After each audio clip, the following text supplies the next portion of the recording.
Mezco's Dr. Fate. Let's see what fate has in store for us.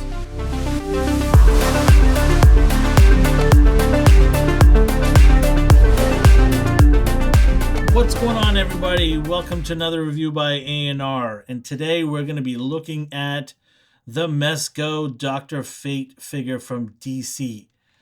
I actually am really excited to get this guy opened up because he is very intriguing in the DC universe.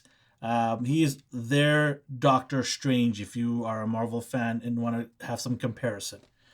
So let's take a look at the box here before we open up Dr. Fate. One of the things I love about Mezco, they do a great job with their packaging. Even though this is a more of a simplified packaging, it's still pretty cool. So in front of the box here, you got 112. It says Pose, Play, and Display. And then you got Dr. Fate with the DC logo at the bottom. Side of the box, you have Dr. Fate and the Egyptian ankh with the 112.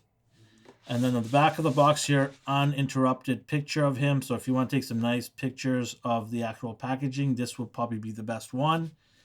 The other side, same thing with the a side packaging, Dr. Fate with the Egyptian ankh and Mezco toys. And then the bottom of the box, you've got ages 18 and up with some Mezco information, DC logo, barcode, and choking hazard for anybody under the age of 3. Top of the box, 112 and, collective, pose, play, and display. And that is it. It is a nice box, but we're going to open it up. DeWalter. Well, we don't really need DeWalter because this does not need to be cut. So we'll just take him out of the package here.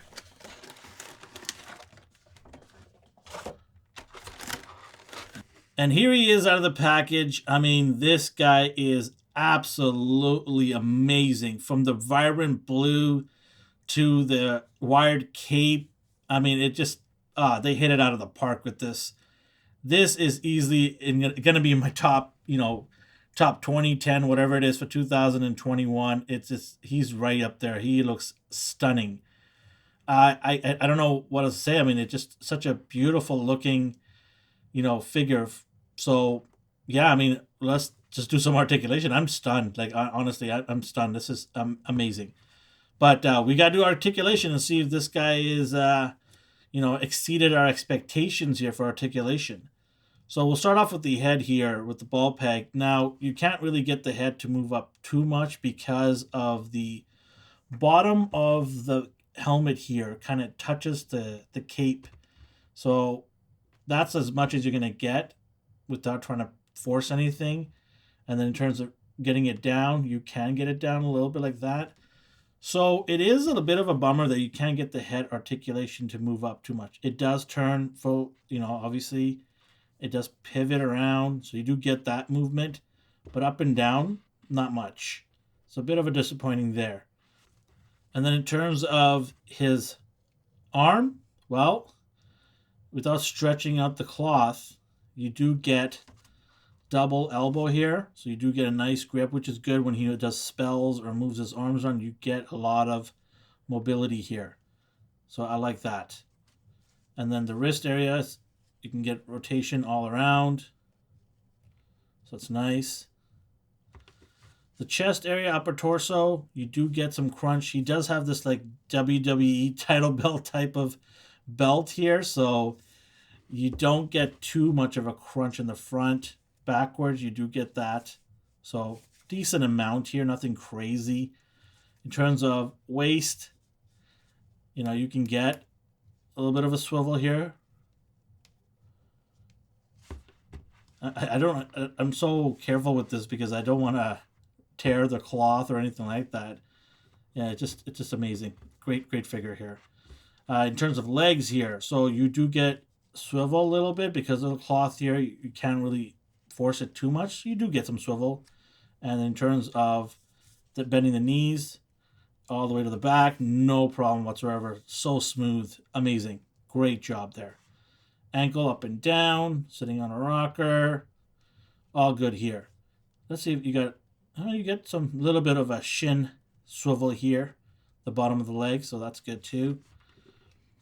In terms of the cape, well, you've got a nice wired cape that goes all the way to the top and bottom here. Nothing, no wiring in the middle here, but you can get it into all kinds of, positions, having it stick up like that, whatever you want. It's got this nice shimmer to it. The inside is obviously not the same as the outside, which I like because I've seen figures where they have the same material on the inside and outside. You can't even tell what is what. So it does have a nice contrast between the two. I like that. I'm very happy with the way they placed the cape at the top here. They didn't sort of shove it into the collar area. They've kind of placed it around it with this armor. So it sits right there and it looks great how it's set up. You can even get it up if you wanted to. So you can have the collar up. But great placement here. Love the details of all the metal, the gold cutting here and all that. Great detail on the arms. Just and then look at the boots here. It goes all the way to the toes here. It's just amazing how much detail is put into this thing, and it's just amazing. I can't. I don't know. I've never been speechless.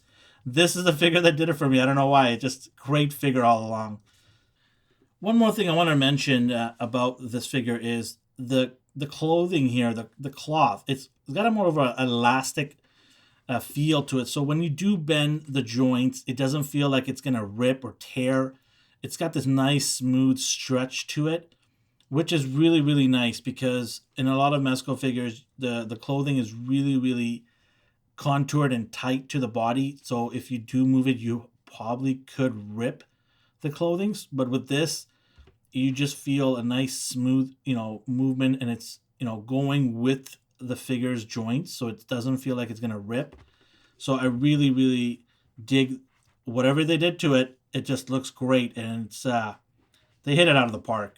Just absolutely hit it out of the park. So we just took this apart. This obviously is a feature that he comes with, where it lights up the eyes and the chest.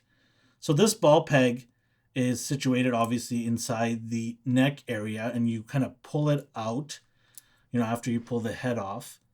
And what they don't mention is how delicate you got to be, because it's got a tiny little plastic that kind of pops in there and holds it. And I tell you, it took a good 5 minutes to get this thing to open up, and you had to be careful because if you break that little tiny piece inside, this thing's not going to hold back unless you use glue. So this is a pain right here to do this.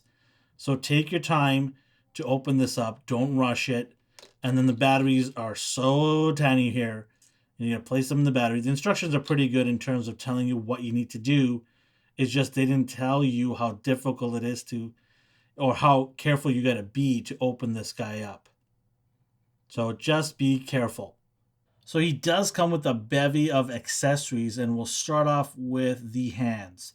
So your first pair right here, you got sort of like a spell, focusing, shooting kind of hands right there. They're so slippery, so I gotta be a little careful. And then the back of the hands here with the details. A lot of details. Amazing. Awesome. Next set of hands here, we have sort of spell casting hands. They're pretty cool. I like it. Something a little different. You don't see this usually. So nice looking hands there. Then we've got these punching hands here. The iconic, fist gripping, punching in your face kind of hands. Nice to have these. So it shows a little bit of, power that he can wield if he wants to when he gets angry. And then we've got the sort of gripping or clawing, whatever you want to call it, hands, or, shooting out spells from these hands.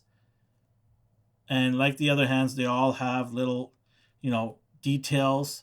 Great paint job on all the hands. And these are the extra or additional head pieces they give us. You got the empty helmet here. Now it doesn't actually go on the head here, which is unfortunate, but you've already got, a helmet with the head inside it. So not too bad. You got a nice looking head of Nielsen, and then you can have this empty shell helmet. I guess he can hold it while he's floating around in the air. So nice additional touches here, giving some more accessories. Love it. And finally, we're looking at these hands here, and they are great hands because this one right here perfectly grips this amazing book. And if I can take it out here of him, This book is so well detailed. It's unreal. I haven't seen anything like this. You open up the book and there's actually hieroglyphic writing inside every single page, not just the top and the back. Every single page has it. Even the back of the page has it. That's how much detail is put into this thing. And this book looks phenomenal. Great little touch. It's these, small little details that really set a figure apart from the rest. And yeah, they just hit it out of the park with this guy. And here he is with his effects. Now, these are pretty cool effects. They come with their own little peg here that you can actually clamp on to the body, just like you see how the ankh is actually clamped on to his wrist area. And they give a nice, cool, depth effect look, which I appreciate. I kind of wish they were more, I don't know, what's the word I'm looking for, effecty, not sort of flat here, maybe with more dimension, like protruding out would have been nice. But nonetheless, it's pretty cool that they give us different types of effects. I like the variety here. And for comparisons, I'm not going to do a bunch of comparisons because, look, it's a Mezco figure. It's an amazing figure. But, we've got a couple of the lines here. If you want to see how DC lines from others scale with this one, you've got the Mafex Batman, or Mafex, whatever you want to call it. And then you've got the McFarlane Superman with the third-party cape. But, I think he scales pretty good with Batman and just a little bit maybe smaller than Superman. But, the Dr. Fate figure is not supposed to be a lanky, big, tall character. He's supposed to be average frame character. So I think he scales pretty good with both of them. You might be able to get away with it. So, yeah, there you go. I'm not going to do a bunch of other scaling. This is it right here. So what is my final take on this guy? You've heard my enthusiasm throughout the video. This is an amazing figure. Mezco have knocked it out of the park. Absolutely, from top to bottom, great figure. If you're a fan of DC, fan of Mezco, this is an absolute must. I don't know where you're going to get him because he's pretty much sold out everywhere. I tried to buy a second one, believe me. But even if you're not a fan of Mezco or DC, you got to appreciate it. I'm not a huge Mezco collector. I actually don't have more than 2 Mezcos. But I can appreciate quality where I see it. And this is quality. This is attention to detail. This is putting a lot of love into this character. Not even a well-known mainstream character from the DC universe. But still, to do what they did with this is unbelievably awesome. I just can't believe how cool this is. Absolute must buy. I wish we could show you guys the light up eyes and the chest effect because they look great. They match. The blue matches exactly what his clothing is. So that's another paying attention to detail, getting it right. They could have just done with any shade of blue and didn't really care, but they matched it up with the clothing, which I absolutely love. This is, an amazing job by Mezco. Kudos to them. Props to them. They did a fantastic job. And if you are interested in watching more of our cool videos, make sure to like and subscribe and share with other people. We're going to be bringing you cool videos like this all the time from a variety of lines. So have yourself a great day, and we'll see you later.